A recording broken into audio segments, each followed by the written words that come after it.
A very good morning to you, Doc. Thank you so much for your time. 1 in 3 South Africans will experience mental illness problems at some point in their lives. So the question then is, why is it still such a difficult topic, and why do people who suffer from mental illness still tend to keep it a secret, particularly at the workplace?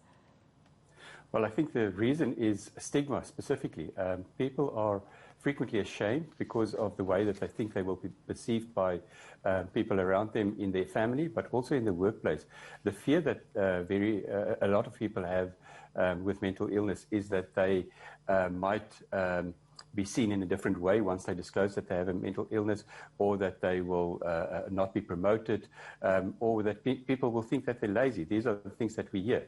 So unfortunately, that prevents them from disclosing, and that when they do not disclose, they do not have certain rights that the legislation gives them. All right, so what is psychosocial disability, and how can it affect one's productivity at the workplace? So psychosocial disability is when a person reaches a stage where the mental illness has caused such a limitation to their daily functioning that they struggle to not only function at work, but also to function in their home environment. And these people usually need reasonable accommodation. Before we go to the place where we would suggest that a person goes off from work, we would encourage employers first to start with the concept of reasonable accommodation, where a mental health care professional like an occupational therapist is consulted, and this occupational therapist will then come and help the employer and the employee still get to the core functions of their job, but with certain accommodations in place. Because often what I've realized is that a lot of people will tend to keep their mental health a secret until they reach a crisis point. So how can this then be avoided? Unfortunately, that's the harsh reality in South Africa. I can give you some very upsetting statistics, but we know that 80% of people with depression in South Africa, this was a study from Standard in 2016, will not disclose their mental illness. And 49% of people with depression will continue working. This was a study by the London School of Economics. And the result is what we call presenteeism. So a person goes to work, they are still depressed or significantly depressed, but they're afraid of losing their job, they're afraid of disclosing their mental illness. Or frequently they just don't know that they are depressed, they just feel that they might be suffering from so-called stress. And this the presenteeism costs our country 4.2% of our GDP. That's roughly about 226 billion rand per year. And that is just in terms of presenteeism. That is not even considering absenteeism, which is actually quite a low or small part of the total amount.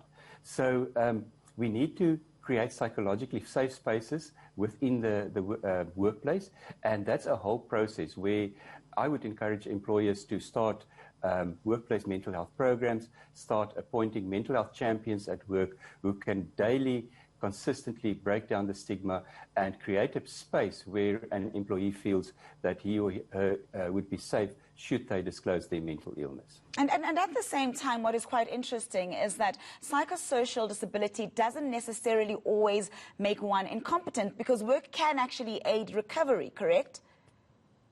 Absolutely. So psychosocial disability, what I would like to people or the viewers to understand today is that it's also not only always permanent. It can also be temporary. So the episodic nature of something like depression or bipolar mood disorder could make a person for a brief while, for a couple of weeks, maybe impaired. So it might impair their function, it might impair their concentration, but it's not necessarily permanent. And if employers start to understand that, and they say, okay, well, I can support this person through a tough time, it might make it easier for people to disclose their mental illness and be contained within their work, because we know that once a person starts being booked off, the longer they remain away from work, the lower the chances are for them ever return to work.